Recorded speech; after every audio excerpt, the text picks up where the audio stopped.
Now you guys got it. Yes, excellent. All right. All right, so let me go back to sharing. So our idea today was, what came out of that was really that there was a lot to be able to share, and that we really wanted to share in this group, and what is it that we can learn from one another. And I think that one of the things that came out of it was that we have a lot of knowledge and a lot of information in the group. And as new people come in and out, how is it that we're networking and sharing? And we know that all of those things are really an important part as we grow in our profession, as we connect with one another, as we learn from one another, and as we continue to be walking this path that nursing provides us. And so what the title that we came up with was Minnesota Organization Nurse Collective Conversation. And so this is the inaugural one. So this is the first one where we're going to just look at what is it that we all bring to the table. How do we continue to understand and know the different aspects of that, and how we walk away with that information, and how do we describe the educational and experiences that are required for the various positions that are held, and then any methods to improve personal networking skills and capacity. And I look around and am so appreciative of the networking things that we've been able to do as a group. We've had some personal networking at times, and that's just been a fabulous way of being able to grow and learn and be able to share. Christy, would you add anything at all? I think I just want to share sort of one of my inspiration. I started talking about this before we went to the DC meeting, but as we shared in our kind of share out from the DC meeting, it was really amazing to me to think about how when we went to Senator Klobuchar's office, and we all kind of sat around and we introduced each other or ourselves, and I just listened to the depth and breadth of experience and expertise in the room, and I was just like, we have to recreate this in with everyone in our group. There's just so much to learn from each other, from the people who show up here to every meeting, and then also thinking about drawing in additional, like other of our members in, like we were talking about before we kind of hit the record, is drawing new nurses in, student nurses in, things like that, just to all learn from each other. So that was kind of an inspiration for me around this. And all of us have, I mean, many of us, Molly, I don't even know how many years you went out to Washington. What, you're muted. I'm muted. There you are. Because I went many years with M&A before they changed their way of doing things. And then I think I went almost every year since MNORN started until this past year I didn't go. And I missed it.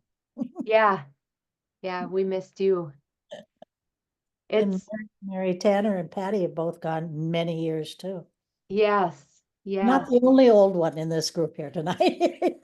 We wouldn't say old, we would say in this group it's very experienced, right? And having great knowledge and institutional knowledge to share. So those are really good networking opportunities that we've all had and been able to grow and share and do all of that. So that is kind of our objectives tonight, that we walk away with some new information, some new learning about different positions, about different walks of nursing, the nursing path. And how do we get there? And then how do we improve that networking and those skills and what it has?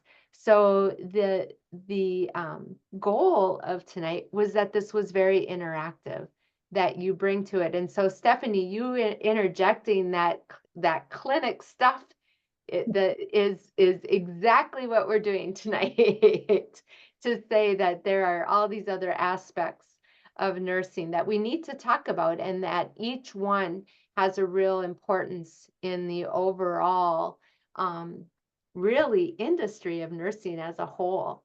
there's just so many facets to it. And often people don't know until you're really in it and whatever that path is that gets you there.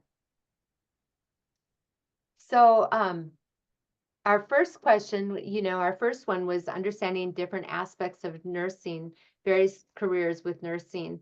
And so what I'd like to do is just do a brief kind of introduction, where you're at, and just right now, let's just talk a little bit about your path. And if we can keep it short so we can get to everybody, so maybe a few words about where your path is and what led you there.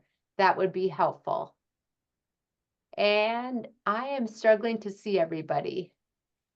So Do we want to put down I the will. screen I for- think yeah, that's a then we great can all idea. see each other.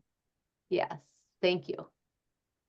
So Molly, it looks like you're at the The top of first my, picture up there, huh? yep, the dating game or whatever it was The that used to be, you know? the nursing Brady Bunch. Yeah, that's right.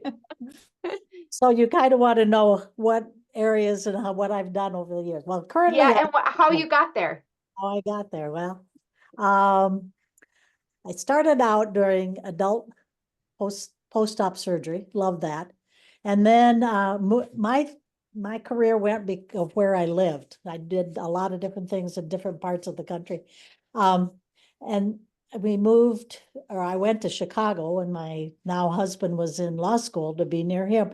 And I always wanted to work OB or newborn nursery, and I was managed to get a job there in the newborn nursery, which had a level 2 nursery built in this relatively new hospital, which was being used to store the isolates. They were not putting babies in the room basically because of staffing. So the hospital sent two of us who were hired, new hires, to Michael Reese Hospital, which is in southern part of the city, Chicago. That was one of the first neonatal hospitals, and had big history with that for training. So we went down there and learned how to take care of premature babies. So then we could open up that level 2 nursery.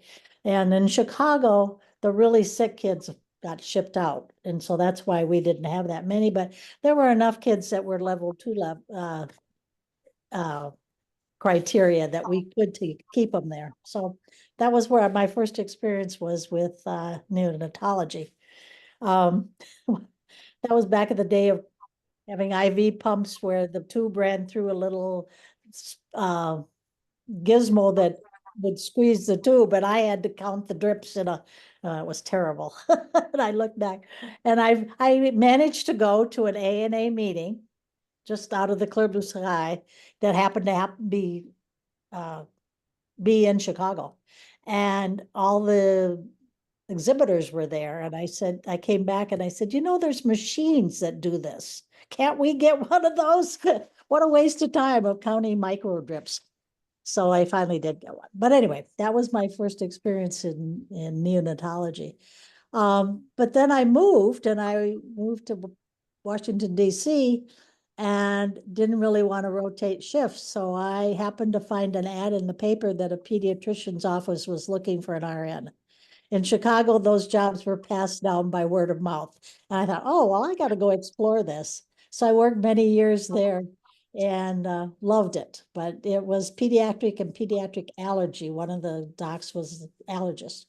So I gave allergy shots to a certain cohort of kids every week I would see, or every month.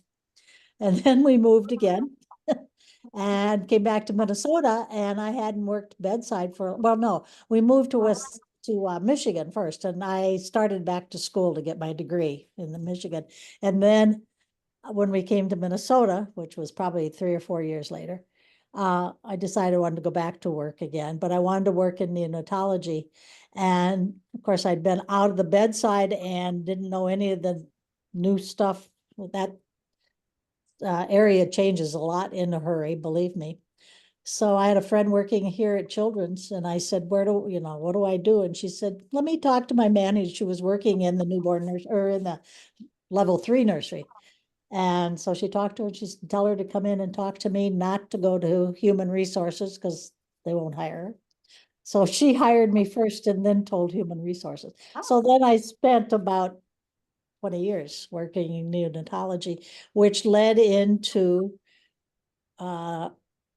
being the research coordinator. The docs got involved in clinical trials and they needed somebody to run that part of it. So I did that the last 15 years I was there. So then I retired, but then a friend of mine got me involved in doing, you don't want to get out of nursing. You can't get out of nursing, I don't think. You don't know what to do to fill your time. So I had a friend that was working for Employee Health for Children's Hospital, and she said, come give flu shots with me. So that's what I do. In fact, I start flu shot season next week, and I'm 79 years old and I'm still working. I think that one of the things that really hits on your path, Molly, is just about how important it is to connect with other nurses. I mean, you're a great example of that. And the thing is, that's when you were talking earlier before this started about, do these young nurses know all the things they can do? And that's what you got to be open to. There are so many opportunities. The research part was I had my husband was traveling a lot. I had young kids. I couldn't rotate shifts. Yeah. So I had basically gone on call. And I got a call from the director, the neonatology, the head of the docs, saying he had committed to this particular clinical trial, but I need a coordinator. What are you doing? And he said, you need to be on a plane on Friday to go down to Texas and find out how to do this. So, I said, just keep and that's the way the allergy thing happened too, so I keep your mind open and be willing to try something new. I said, I don't, I've taken research classes, but I've never done research. He said, they'll teach you. And they did. And it Wow. was a fun, very interesting job. Yeah. I think, Molly, you also interjected in there a very nice example of how networking can get jobs with, your anecdote about children's. Very often just connecting with each other and then kind of making yourself available and known for different things that you're willing to do and being very open. I think those are great examples. Yeah, but that's what I've always told young nurses is there are so many things that you can do and so many aspects of nursing that either you like or you don't like. So that's what's great about the profession. And that's a way to find out is Yeah. by trying it. Exactly. Keep your eyes and ears open. Right. I don't know if Right. that's what you kind of wanted this conversation. Yeah, I mean, and actually Christy kind of put in there too, what was your path and how did you get there? And I think you did well. Yeah, Mary. Okay. Well, it's good to see Molly. We spent a lot of time at A&E. Yes. So, yeah. I'm hoping to come up to Scholastica in November, and I'll talk to you about that later. Oh, okay. Good. So Yeah, just kind well, of what facet were you in? And I know you are an educator and also. yeah, well, that was it. Yeah, when I got out of nursing school, I started working just in general, a lot of senior stuff. But then, one of the local hospitals created a job for in an area where people who had fire problems and stuff like that, and I became a nurse there. Worked there for a couple years. I was the first night nurse for a couple years, but then I was asked to start teaching students, so that's what I did. But I did work at a couple of the local hospitals, and I was a MNA, Minnesota Nursing Association member then. The people in charge of the hospital were good residents, so I was active then. But then I started teaching, and I was first asked to start with OB, so I became an OB nurse. Then I had to get more education to keep teaching, in the classroom in the clinical area. I enjoyed doing that so much. So I did that for a little over 40 years. But I love teaching some of the leadership kinds of stuff. along with OB and that. I did a good assortment of teaching different stuff. So that's what I did. And well, I think a lot of people know that I chair an IRB, Research Ethics Committee now. But I started that because my couple of degrees that I had from University of Minnesota were very ethical, incorporated, and that's where I learned and really got into that. And I loved research that they did too. So that's why I still doing that particular aspect. It's really good for nurses, I think, to do that. I'd like to encourage more students and nurses to continue doing research with patients and wherever they work, and to, encourage other people to work with research too. So Yeah, that's basically it. Yeah. sounds good. Thanks, Mary. Yeah. Patty, you're next on my screen here. Okay, well, I also am retired. And unlike Molly, who moved around all over the place, I planted myself in Rochester and have been here for forever. So when we did our clinicals at Mayo, and so I was familiar with the Mayo system. And so with some college friends, and when we finished school, we decided we were going to work here. And so my first job was on a 63-bed medical unit that had a whole barrage of different kinds of medical patients. So a lot of different medical specialties. And I just loved that form of nursing. But of course, the world was very different then. So I did that for a couple of years. And then they were going to do this pilot project with having an educator dedicated to those very, very large units. And so I did that for a couple of years. And then they were begging for a nurse manager because the current nurse manager wanted to get out of it and go part-time, and they couldn't get anyone to apply for the position. So a couple of people talked me into trying that, and I hated all 3 years of being a head nurse. So I knew that was not it. So then I went to a whole different medical specialty area. Anyway, I spent my entire career at Mayo, and one of the reasons that I felt it was so important to get involved in a professional organization was to have that networking with nurses in other areas, in other practice settings, so that I wasn't just insulated in my view of what nursing was. And so I really valued all the relationships that I formed through MNA first, and then MNORN, and then I was also involved in some other professional organizations for nursing educators and so on. So I had spent my entire career at Mayo. After 35 years of full-time, the last part of it was all in nursing professional development, which I loved. So I migrated back to staff development. Then I retired and then took 6 months off, and then was starting to look for something again. And the former nurse administrator for the education area called me and said, would you be interested in a supplemental role doing essentially what you were doing before, only when I wanted to do it, not when they wanted me to do it. So I did that for another 15 years, and then totally retired. And I'm not involved in anything other than some volunteer activities related to nursing. Wow, that's great. Again, it's people, right? It's that social connection of how we connect with one another and learn and grow in that path.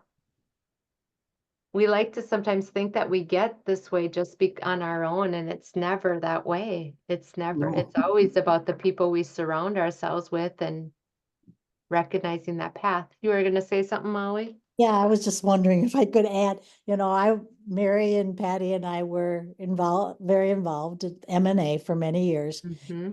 And when that change happened,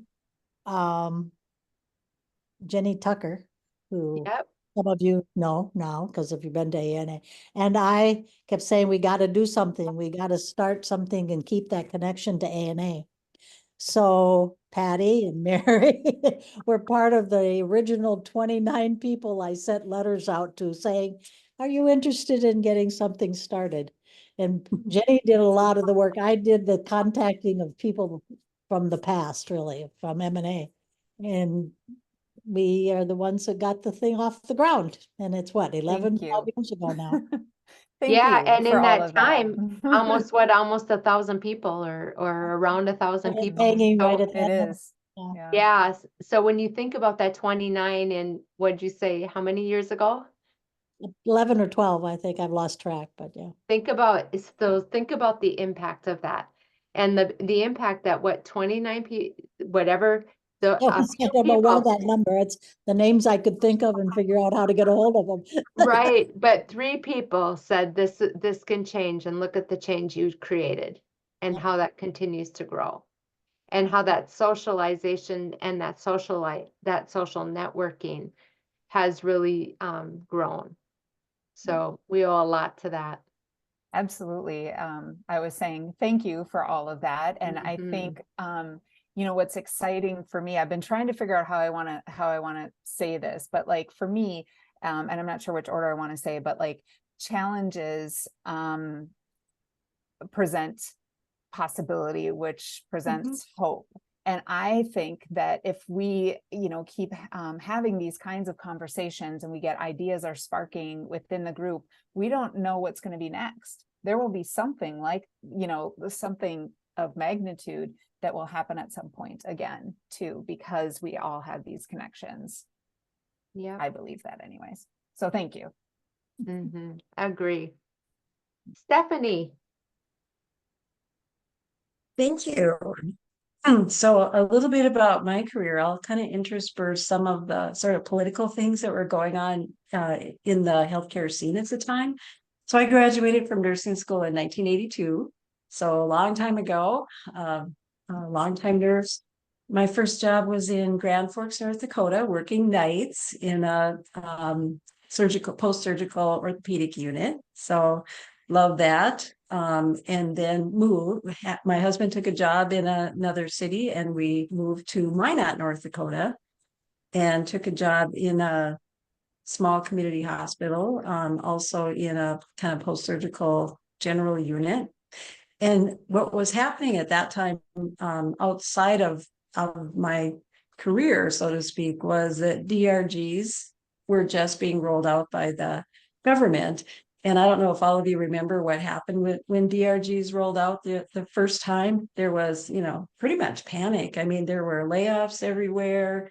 Nurses were losing their job, and I was one of those newer hires. And so I got my time was cut way, way, way back because the hospital was trying to find ways to save money so that they could survive during the, those early DRG years. And so as a result of that, I did start working on my master's degree. And I also took a part-time job in public health doing home health and doing education for a home health agency. And when I said I started working on my master's degree, it was a distance education program. It was kind of an innovative program at UND. And think about this, in the mid 1980s, distance ed meant that you got the opportunity to drive to campus 200 miles each way once a week while you were working on your courses. And that was how they defined distance education at those times. And not only that, but there were people on campus who did not feel that they should have these distance education programs because the students weren't getting the full benefit of being on campus. So it was controversial, even at that time, just to allow students to drive from another location to go to classes on campus. So I was one of the first group accepted into the master's program at the University of North Dakota. And I had some just key people that they flew people in to teach for them because they didn't have enough qualified faculty to offer the program initially. And so like those of you who might recognize names like Carlene Kerfoot. Carlene Kerfoot was kind of a famous person at that time. She was one of the starters of nursing economics. She was on the board of directors for nursing economics. She did a lot of publishing, and she really influenced me in a way that I didn't expect to be influenced. So I was really on the track to be, to continue to be a very clinical clinically oriented person to advance clinically. And Carlene got me so interested in leadership and management that I kind of made about a 180 turn and ended up with a master's degree with a focus on leadership and management, which was really hard for one of my thesis committee members, who was a physiologist, who would not get off my committee, even though I changed my topic to be a leadership and management topic. So it was an interesting time to complete my thesis. But anyway, after I finished my degree, then I went into higher education, taught at Minot State University in the baccalaureate program, primarily med-surg courses and then some leadership courses, and worked part-time at the local community hospital during that time. And then another change. So I had gone into this leadership management program, and lo and behold, there was an opening for a director level at that community hospital. And I didn't have any experience in leadership, but I applied, and lo and behold, I got the job. And I was in that position for about 10 years and loved it. Really, really loved being it. Ended up being the chief nurse actually in that organization through some changes. And then an outside force happened again, and my hospital was sold to a for-profit hospital. So we were part of a small Catholic hospital group, and the sisters were really having a hard time continuing with that part of their mission. They just didn't have the interest, and they didn't have enough of the sisters who were interested in working in healthcare. So they sold us to a for-profit. And so then I spent another 5 years working in the for-profit world, but although still sitting in little Minot, North Dakota, and learning about what it was like to work in a for-profit setting, which actually was a much better experience than what I expected it to be. And I learned a lot working with them. Then that hospital I was working at got sold to our crosstown competitor. And so then I found myself needing to look for a different job. And so I went back to the university where I had come from before and took a job as the director of continuing education. So I wasn't in a nursing position, but I was responsible for all their online programs, their distance education. And I did quite a bit of consulting with the Department of Nursing. I did their strategic planning with them, did some teaching with them. So it was a pretty fun position. And I was there for about 5 years and really had to make the decision about whether I wanted to stay out of healthcare or get back into healthcare, because as was pointed out earlier, things change rapidly in healthcare, and you need to be able to stay close to those changes. So decided I was going to apply for a position, and for some strange reason, Mayo hired me in a brand new position. I was the nurse administrator with primary care and dermatology, which meant I had 2 inpatient units, and I had about 6 outpatient clinics. And I knew nothing, absolutely nothing about ambulatory care, nothing about primary care really. Not a lot about dermatology either, but I was kind of an oddball at Mayo. I was probably the first nurse administrator who had a primary outpatient role that they ever hired. And they didn't hire very many people from the outside at all at that time. So it was a really kind of interesting experience for me as a nurse administrator, and trying to learn this big academic medical center from the perspective of someone moving there from small town North Dakota. So it was very interesting. And then I spent the next 16 years as a nurse administrator in primary care and absolutely fell in love with it. Didn't expect to fall in love with it, but I love the variety and the depth of the work that nurses could do, and the preventive care that nurses could do, the things that would keep people healthy and keep them from getting diseases through immunizations, through giving them advice through telephone triage, through managing their care, through care coordination, through working as a team in the clinic setting, and supporting procedures and doing nurse visits and all those things that we do in the ambulatory care arena, and kind of really fell in love with it. And then I retired 2 years ago and not really feeling like I'm retired from nursing.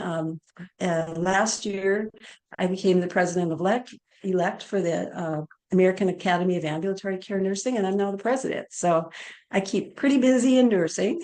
I also spend a little bit of time working with the Commission for Nurse Reimbursement, and they're working hard to try to find avenues for nurses to get direct reimbursement for care that they're providing. And then I work with the American Academy of Nursing. So many different areas around working on reimbursement for nurses.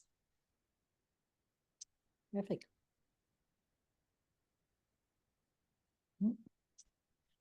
Thank you. And again, the networking of people and the networking of also becoming involved in the networking of organizational networking and Yeah, all of and that I'll just too. make a comment. When I graduated from college in 1982, it was an expectation that we joined ANA. I mean, the faculty made it an expectation. Everyone joined. I was a member of NDNA for a very long time.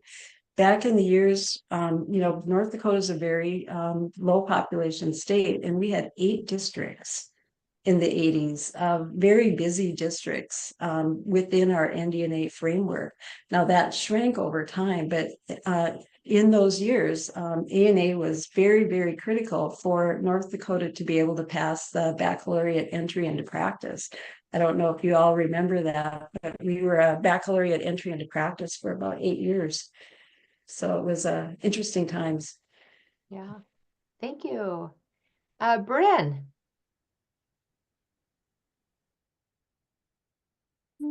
Can you hear me? We can, thank you. Hi. Hi. I just graduated last week and I passed my boards. So Oh my gosh, congratulations. Congratulations. And welcome. Congratulations. Congratulations. Yeah. I really appreciate it. I have had just a very short story here just because I just graduated and I'm now looking for a job. So it was a long road through nursing school. So I think it's been really inspiring hearing. You made it though. That's what matters. You made it. Yeah. Just barely. I just got my license in the mail too, so that was a really nice thing to come home from work. Too. Wow. But I have a special interest in pediatrics. I am a dual license holder. I'm a licensed dental assistant in the state of Minnesota. So I fell in love with pediatrics and wanted to work with kids as a dentist. So I was looking towards kind of a pathway from dental assisting into pediatric dentistry, but I just found it wasn't for me in that sense. I love healthcare, so I decided to make the switch, and now I'm just kind of looking for a general experience in nursing to get a good ground of where I need to fit in order to kind of progress to pediatrics. So I'm just looking for a more like general med surge type job right now. But otherwise, I just ended up here because I love pediatrics and I love interacting with kids. I've always had kid-centered jobs like daycares and the pediatric dental office that I did work at. So that's about all I have in terms of it. Sorry, it's Great. And so there's a lot of resources right here and in this organization. So if you, I would imagine that if somebody will step up as a mentor or somebody will step up and want to talk to you more about some of the areas, that's kind of what this format is for. So yeah, so reaching out, if anybody here wants to, or reaching out to Kathy and just saying, is there anybody I could talk to about your passion of work or where you want to go? I was just gonna say is I think Children's is hiring new grads. Have you tried to apply at Children's? Are you in the Twin Cities? I am. I did see that listed. I was just polishing up my resume for that too. So they need staff, so it's worthwhile putting in an application and seeing what's open. Okay. Well, and you have experience with kids. I do. Yeah. Yeah, those are good things. That was the one thing they asked me when I went back about, being away from the technology. And I said, the babies don't scare me, no matter how small they are. It's those machines. I said, "Oh, we'll teach you the machines." So That's right. Oh, well, thank you for sharing that, Bryn. We appreciate that. Thank you. Yeah. Susan, Hello, everyone. hi, Sorry, welcome. sorry I didn't turn my camera on. I had a very, very late dinner. I had 3 Zoom meetings today that totaled about 5 hours on Zoom already today. So Thank you for being here.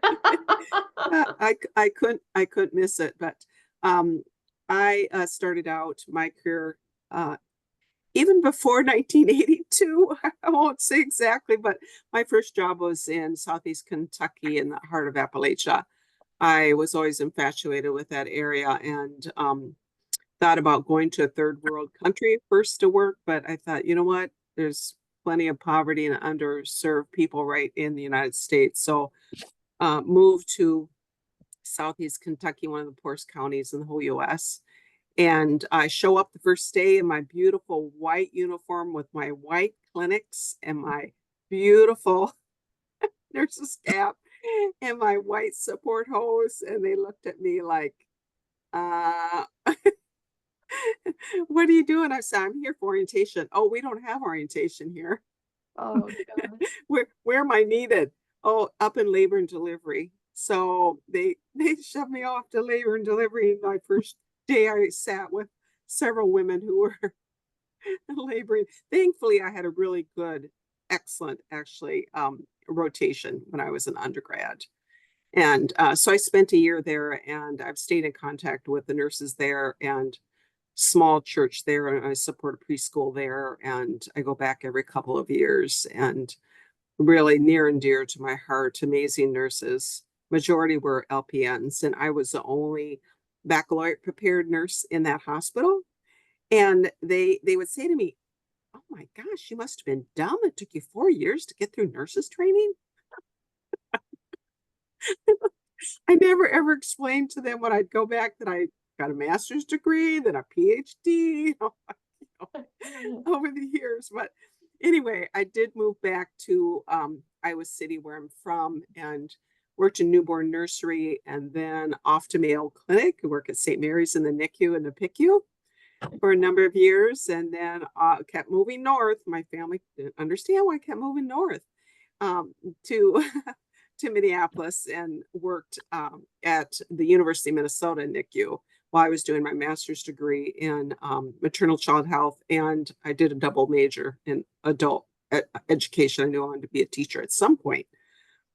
And then so I taught for Mankato State for 5 years. And after that, I took a year off and moved to Sydney, Australia. I was really interested in socialized healthcare. And so I thought the best way to learn about it is to work in socialized healthcare. So I worked in the NICU at Children's Hospital in Sydney. And then I came back, and throughout all those years, I retained a staff nurse position after I moved back to Minneapolis at Children's Hospital St. Paul. I was there 33 years and very involved in M&A, actually, and sat on the practice commission a number of terms. And that's how I got to meet Erin Murphy, young Erin Murphy. Like, wow, little did I know what she had up in terms of her career. But anyway, but taught at St. Kate's then for about 11 years, and then was recruited to University of Minnesota. In the meantime, though, in between St. Kate's and the U, I did move to Chicago and got a PhD at Rush University, and have been there 20 some years. But I too am very infatuated with ethics, and I love teaching, and especially am honored that one of my most favorite, brilliant students is on this Zoom call tonight. Christy. Near and dear to my heart. Near and dear to my heart.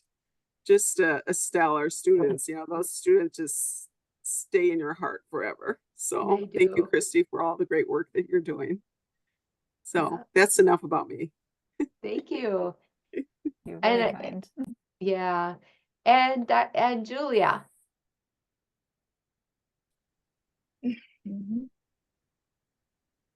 Can She- everyone hear me? Yep, we can hear you now. Yeah, I switched to my phone. The internet here was messing up with my computer. So hello everyone. I'm gonna abbreviate it's a long story to get to where I am, so I'm gonna just abbreviate it. But I just wanna start by saying the agenda for tonight is really timely, listening to everyone. This conversation is timely. There's a powerhouse here. So Oh, that's great. yeah, I started my career back in Nigeria. I left. Nigeria has a little different trajectory. When you graduate from nursing school, nobody will tell you have to do midwifery, but that's exactly what you see everyone doing. So from registered nurse, you go to midwifery school, you become a midwife, and maybe you go to public health, or you um, go back to university and do your BSN. So I did all of those. My specialty prior to leaving Nigeria 28 years ago was maternal and child, labor and delivery, public health, and leadership. So when I came here, of course, I started as a CNA. I left Nigeria as a director of nursing, but my first job here was a CNA. And I was so happy and comfortable, doing that role. After 1 year, took the board exam, the NCLEX exam, passed and went back to school right away for my BSN. Finished my BSN, jumped into my master's, nursing education. As if that was not good enough, I went back for master's in public health and then right into my DMP. So I finished all of those in 2014. Since then, I've been teaching. I like global health. I like public health. 2018, I moved to Minnesota because I wanted to be in leadership role. It's hard to get into leadership role in DC in academics because we don't have enough school. All you have is Catholic U, Georgetown, George Washington, American University. So, and the list is from here, to Ramsey to get into leadership. You have people that have been there for, forever. So what brought me here was Rasmussen recruited me as an associate dean, Bloomington campus. They moved me to Glen campus, associate dean. I spent 2.5 years with them. January 2020, opportunity came out at MNORN system. I joined it through North Hennepin Community College as the Dean of Nursing and Health Sciences. Spent 3 years with them, went to Metro State University as the associate dean. Spent 2 years with Metro and decided last year that I'm just gonna teach. The leadership became so overwhelming and so stressful. I'm like, no, I think I've done my part. I'm grateful so far. So let me go just teach and go home. So I'm teaching with Southwest Minnesota State University and the graduate program, and then Housing by the time, I'm teaching their DMP program, and I do this 1 day clinical for the BSN so that I can leave my house. All I'm doing, both my Southwest and Housing is remote. So I'm using this Thursday evening, to get out of the house and, see people and people see me. So I'm grateful to be here. I'm new to this organization because I was asking. I am part of ANEA. I mean, one of the commissioners, addressing racism in nursing with ANEA. I don't belong to any, ANEA local chapter. What is possible in Minnesota? So it was, is it Lucy? What's her name? Talker. We were chatting on LinkedIn. She said, "Do you know about Minnesota Registered Nurses Association?" I said, "No, what is that?" I said, "I know about ANEA, but I don't want to join, that ANEA. Is there any other one?" She said, "Yes." That's how I Googled. She gave me the information and I joined, and I'm glad I joined. This is exciting here.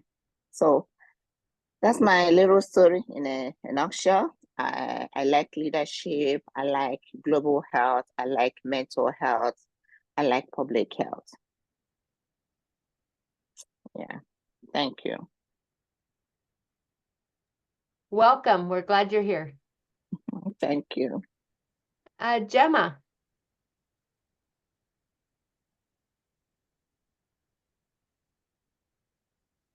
Hi everyone. Hi. Okay, so oh wow. Okay. Okay, so what can I say? So currently I work I do bedside, a med-surg nurse certified.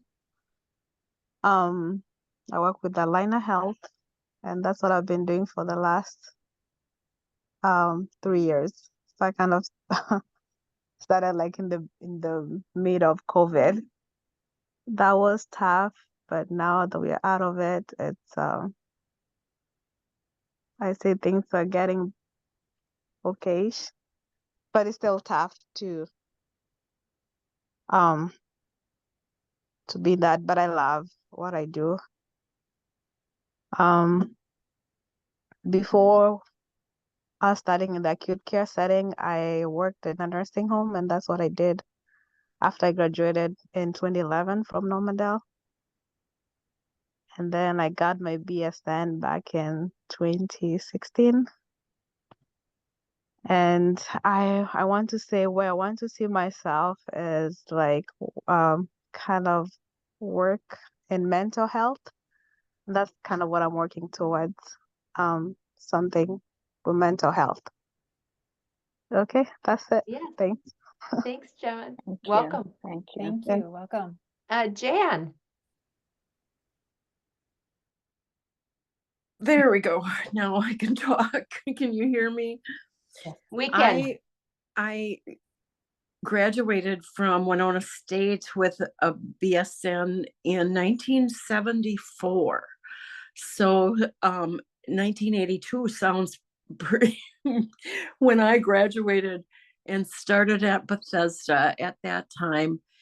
Cataract patients, we would sandbag their heads for days and days, and they couldn't get up. And that, so now after having cataract surgery and they just sent me home, I realized things have changed in that period of time. But I did a number of things with Bethesda and ended up working in quality management for a period of time.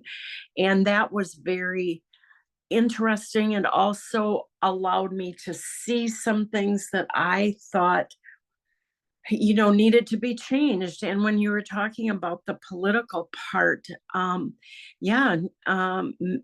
medicine and nursing, all of those things, how we handle patients changed so much.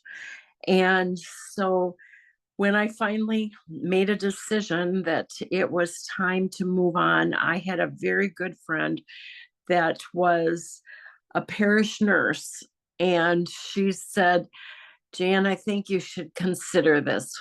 You've worked for 41 years now. Why don't you do something that's very different, but would be very, very nice and also very inspiring? And so I took the class and started, COVID, I retired in December of 2019 and COVID hit in March, and parish nurses, the whole thing changed so much. We couldn't go in, nurses couldn't go into assisted living. They couldn't visit people in their homes.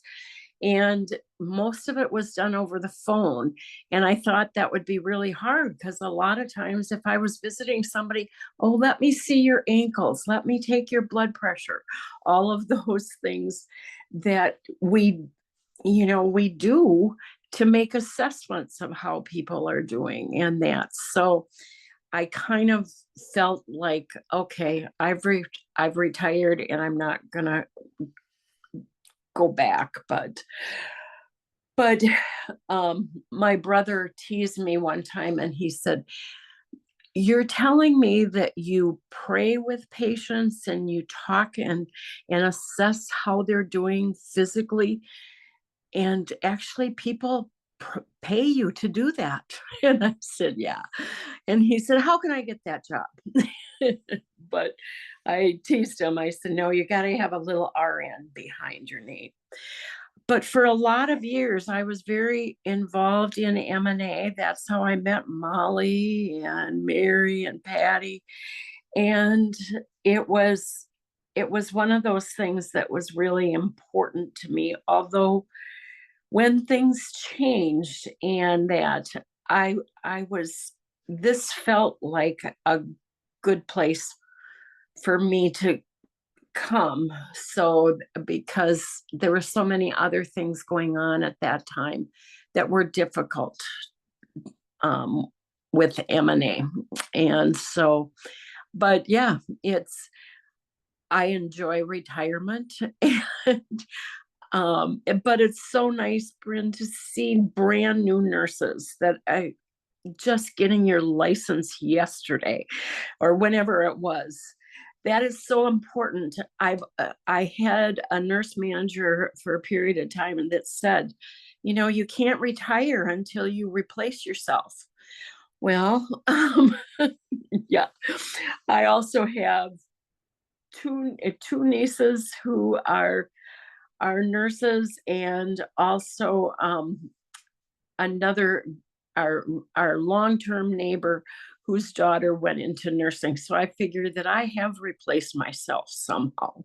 But good to see all of you. My computer decided that it wasn't helpful at the beginning at 7, so I missed a little bit of this. So. Well, that's all right. We're glad you're here. Thank you. Thank you. Celeste.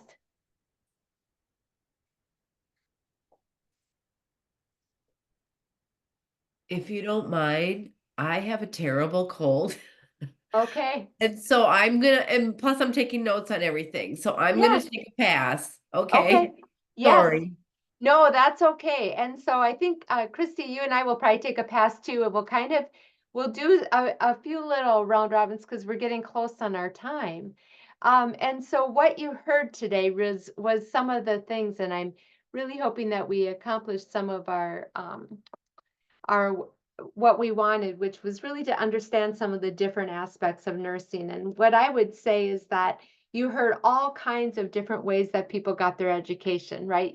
You heard people starting with maybe what was a diploma and how they moved on through the different types of educational things. You also heard, as Jan referenced in some of and I think that also Stephanie had referenced certifications, and where certifications can come in is to be certified as kind of one of the experts in that field. And so certifications can come in the ambulatory care. You also heard, I think Gemma said that too, that she's certified in the med surg. And so certifications are also things that are part of ANA. ANIC has some of those kinds of certifications to look at, but those are areas that you can always look at to gain more expertise, to be able to have others understand your expertise through the certification process. Certification processes are very different depending on the type of certification you're going to go for. But so it isn't always just about the educational track of either your associates, LPN. I started out as an LPN, RN associates, and moving up. It can be just however your path is. And most of us, I think, that have gone on to advanced degrees will tell you that it really is about your life when your life seems to be able to fit that in, whatever it is. If you're raising kids, if you've raised your kids and now you've got more time, or whatever it is that those advanced times, and the timing always has to be your own. But certifications are something that I think are really valued in the workplace and really valued in people's path. The other thing I would say is that we talked quite a bit about the different organizations that this small group coming together is involved in.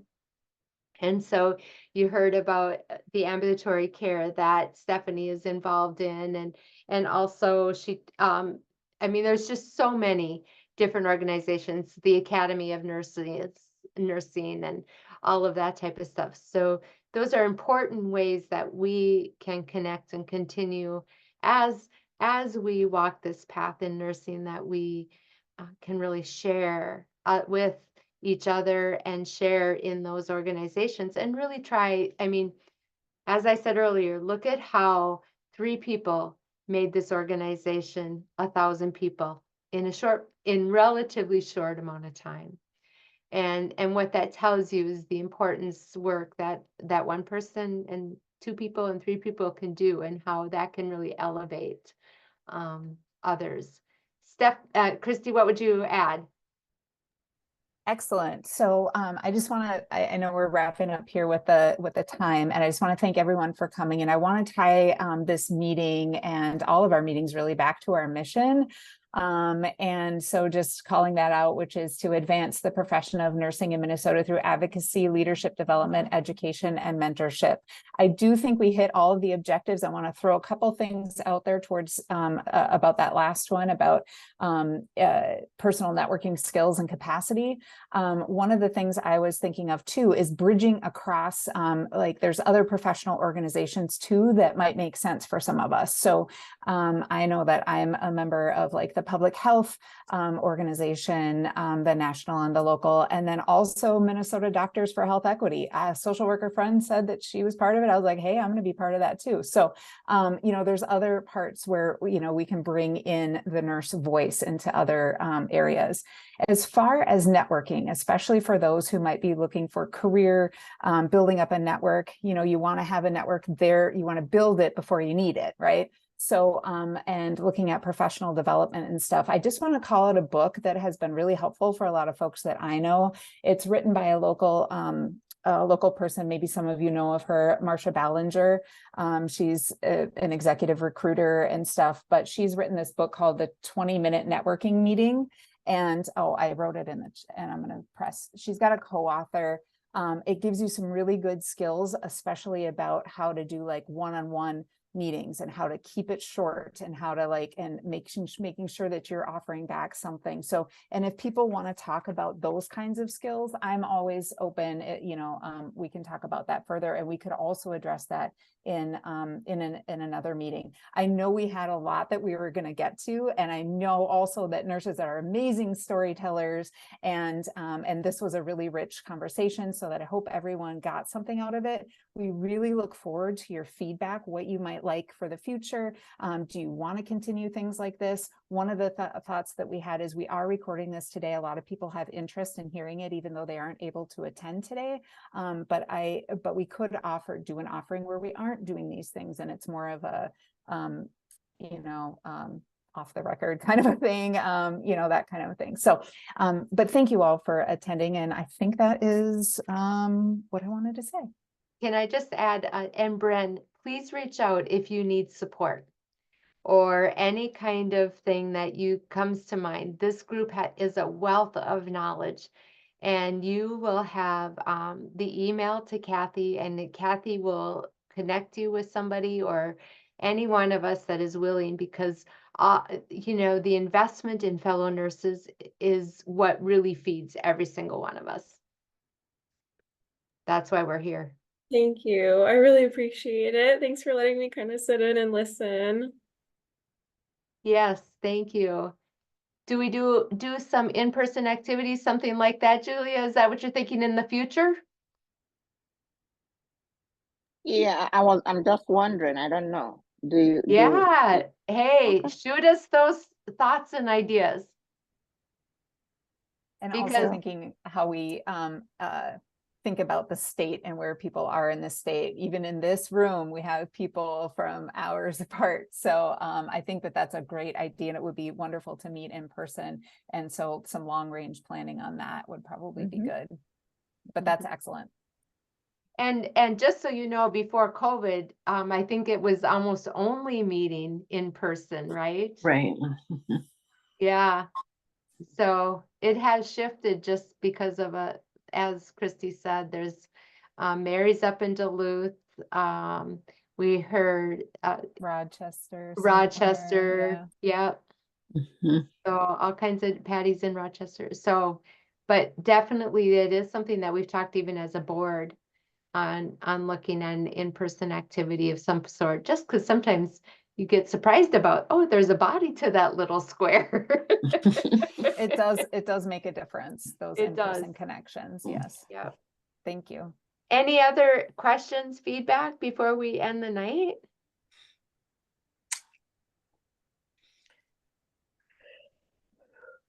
No? No. All right. Thank you. Thank you. And thank you for being part of it. Yes. Thank you all for Everybody. sharing and being willing to share your stories. Nice. Have a Thank you, wonderful everyone. evening. Yep, Thank you, thank everyone. Bye. Bye. Bye-bye.